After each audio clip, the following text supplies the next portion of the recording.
Don't you love it when things are both easier and more affordable? Like when the rain washes your car for you. Or like when you save up to 10% by bundling your renters and auto insurance with USAA. Bundle with USAA and start saving. Get a quote today.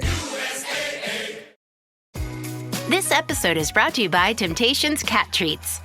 Your cat will come running for the perfectly irresistible Temptations Creamy Puree and Temptations Lickable Spoon Cat Treats. The best time to feed lickable cat treats to your cat is anytime. Feed by hand for a playful moment, in a bowl for a creamy treat, or as a topper to make mealtime fun. Visit TemptationsTreats.com to learn more.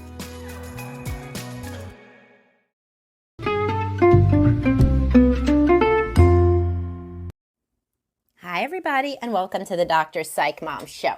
Today, I'm going to talk a bit about dating apps in your 50s and beyond, and my own experience with a friend on her Bumble app. And as a special treat, in the episode description, there's even a link to my friend. She wanted to be a sport, and she wants to let me link to her because also, you know, she's looking for love, etc. So anywho, before that, please do subscribe. My most recent subscriber episode was vibrators. Are they contributing to distance in your sexual relationship?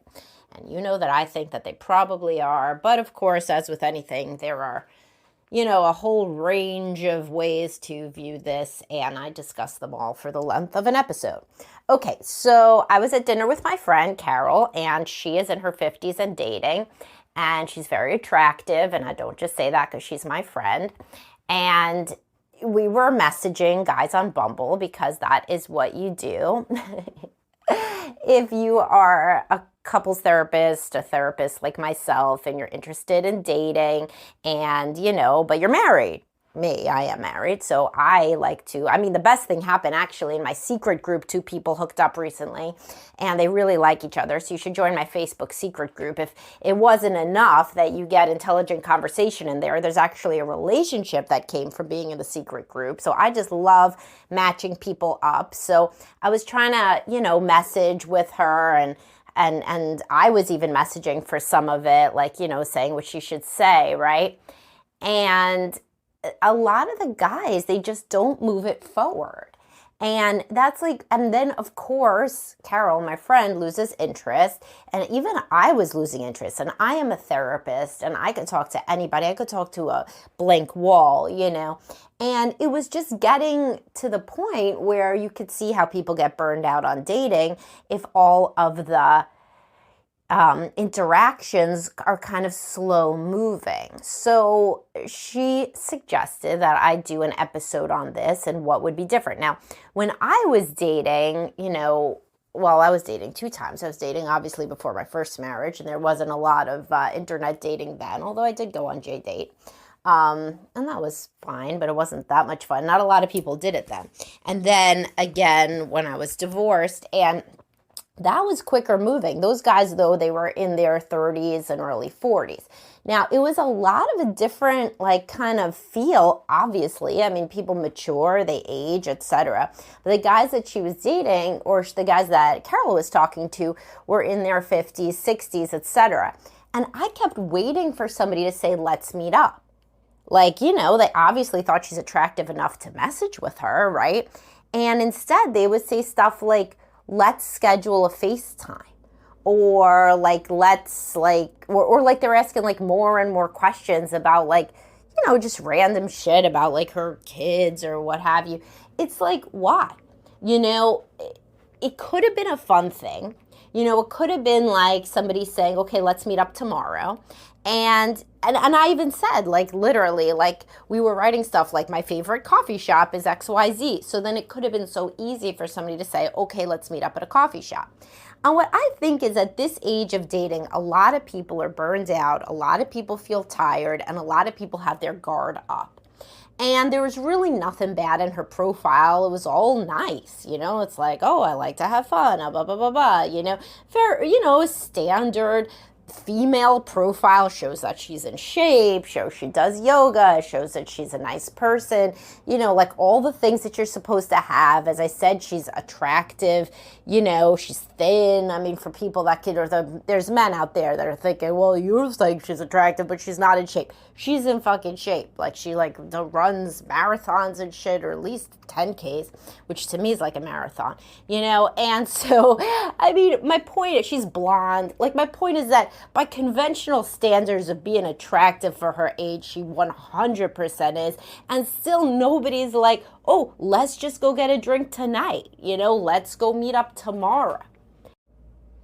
It was at the point where I was getting bored. I was thinking, like, this isn't going to be fun. You're not going to get a date from this. And ended up that, some guy tried to schedule a FaceTime, but she wasn't interested. And then some other guy, we together basically asked out. And then that guy ghosted.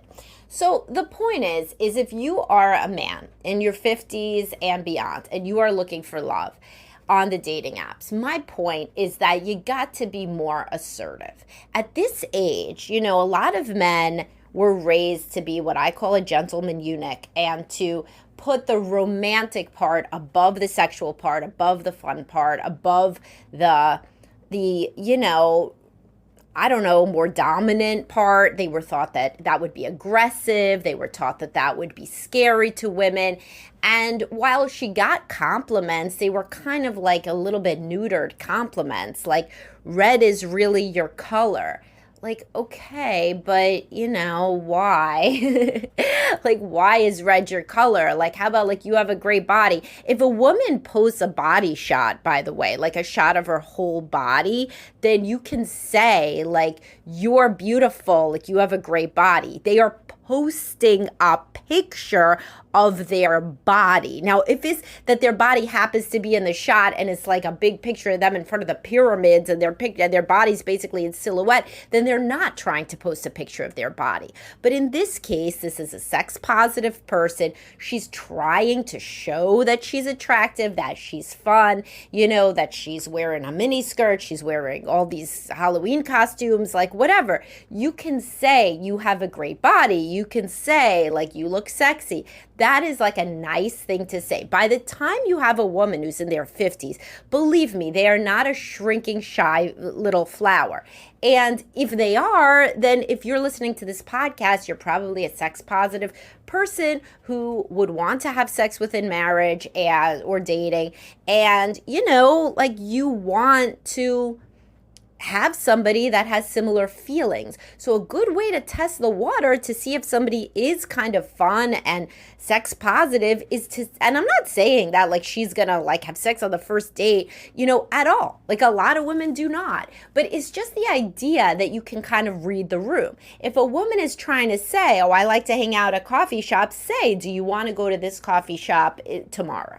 If a woman is posting a picture of themselves in a little sexy Santa costume, say, you look sexy as sexy Santa, right? I mean, there's a lot of guys who are missing out on good women out there, and women who are fun and who would really, be somebody that you would want to date and even spend a life with, because they're too anxious and guarded when they're messaging.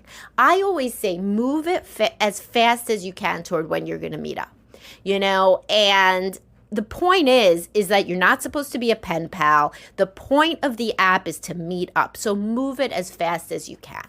And if the woman is too anxious to meet up with you, then you have dodged a bullet, because she's probably anxious overall. You cannot be texting with somebody for days, weeks, etc., especially in your 50s and beyond. You are adults. You guys have all taken your kids on fucking college tours. Like, you are a person in the world. You should not be scared to meet another human being for coffee. If you are, then that speaks to anxiety, right? And no man wants to be dating an anxious woman at all, but certainly not at this stage after you're divorced, etc. Anxiety is one of the main reasons that guys, are unhappy in their first marriages, and I talk about that a lot. So you don't want to be with an anxious person. You want to be with a fun person. You want to be with a spontaneous person that'll meet up with you.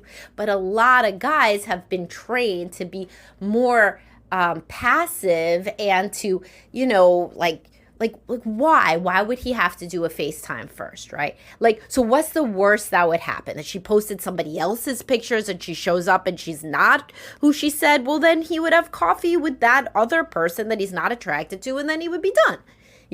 I mean, it's possible that he's incredibly anxious and he thought that it was some sort of a catfish trap and he wanted to suss it out, in which case she dodged a bullet, But I think that most guys in that situation, they're more emotionally scared to put themselves out there and to ask to meet up quickly than like physically scared or scared about some like very bad outcome happening. And if you are somehow scared of meeting up for a whole dinner because it would be so long and awkward, then ask to meet up for coffee. Ask to meet up like that coming weekend. You're always going to be able to find like an hour in a weekend or during the week. Even if they can't do it and you have to push to the next week, that at least your invitation is out there and you seem like kind of a fun person who wants to get out there and experience life instead of experiencing FaceTime, because FaceTime is not the same as meeting up in person. And there are many women like my friend who want things to go quicker, who are trying to push it. But then again, also you're trying not to lead because you get all these, pieces of advice that say, and I agree, man, I do not think that you should necessarily as a woman be asking out the man on a date. You should be showing very much that you want to go on a date, but let him ask him out on a date, because then you're weeding out the guys who are more passive. So like in this podcast, I'm trying to give the guys advice, but obviously women listen as well. Yeah, for sure. Like, don't ask out the guy directly, because then you will never know if he had the cojones to ask you out. And then you're potentially linking yourself with somebody that's too passive ongoing, who will never be able to really rise to the occasion and ask you out. It will be always asking you, like what you should do and where you should go and all the stuff that women generally don't like. So women don't like that, obviously. The same as men don't like too anxious. But my overall gender neutral advice is that if you are on a dating app, try to meet up as soon as possible. Don't go into these in-depth, long conversations about family history. Why? You only have so much mental and emotional bandwidth. Why are you learning about the family of somebody that if you meet them in person, you are never going to meet their family because you're not even attracted to them? That seems like a big waste of time and effort. So the reality is if you do not click with the person in person, then all that stuff that you talked with them about turns into this sunk cost. And a lot of people are too anxious to move forward if there's sunk cost. And they're like, well, we had such a good conversation, so I guess maybe we'll click. Maybe we'll end up clicking when I grow to like him at the next meeting or her at the next meeting. And then they end up with people that they're not really attracted to because they built this relationship via texting and via messaging. No, meet up as soon as possible. Move the needle forward. If a woman ever is literally directing a conversation and saying what her favorite restaurant is, take her there, right? Like, it's also kind of silly. Like, on the tests, every test on open-mindedness, obviously I'm a therapist. It's not obvious. It's not all therapists, but like I end up like 99th percentile on that variable, like openness to experience, So I'm like literally like, why not, experience something? How could it harm you to go on a coffee date with somebody, Like, everybody has extra disposable time in your 50s and beyond. This isn't when you have a newborn baby, everybody can get away for an hour. A lot of these guys didn't even have kids living at home anymore. So like, what is the downside, literally? Like, and for anxious people, it's the disruption to their routine. So they're almost trying to like reassure themselves that this won't be a waste of time with messaging and FaceTime and this and that. And in that case, of course, she dodged a bullet. But for the guys listening that do this whole rigmarole with extra texting and extra FaceTime and all this stuff, you're missing out on women. Like, there's a window where she's interested. And if it goes too long and there's too much texting and back and forth without you asking to move it forward into an in-person meetup, she's going to lose interest, and then you may lose out on what could have been a fun date or even a relationship. So again, TLDR, it's not a pen pal. The app is a device to meet people in person. Use it as such.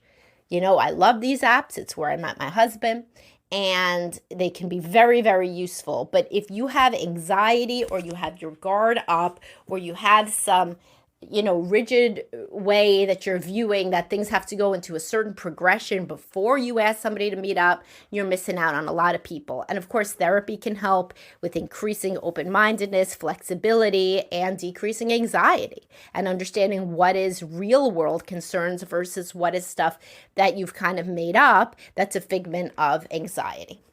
And I am linking to Carol in the description. So if any of y'all men in your really 40s plus are interested, she is a catch. And if anybody else wants me to do a dating app, if anybody else wants to send me their profile, and I will do one more. I'm not like a special, because I'm not going to like go hang out with you and have dinner with you and shit. But like, I will do it if somebody, so that who is, like I did this for Carol. I did like a great woman in her 50s. And there's a man in his 50s that wants to be put into the episode description of whatever my next podcast is of dating. You send me your link to something. It has to be to a public social media, of course. She made a little Instagram just for this. But can't be your literal Bumble app because nobody can access that if they don't have Bumble. But I will do that. But honestly, y'all should also just join the secret Facebook group, because I did make a match in there and it's only $4.99 a month. So, I mean, I don't understand why there's not like 1 million people in the secret Facebook group. I'm glad there's not, but like, it's so cheap. It's so good. Like, we interact in there all the time, but whatever. Okay. And, again, dating app is for meeting in person. Link, go check out Carol, and I'll talk to y'all soon. Thanks for listening.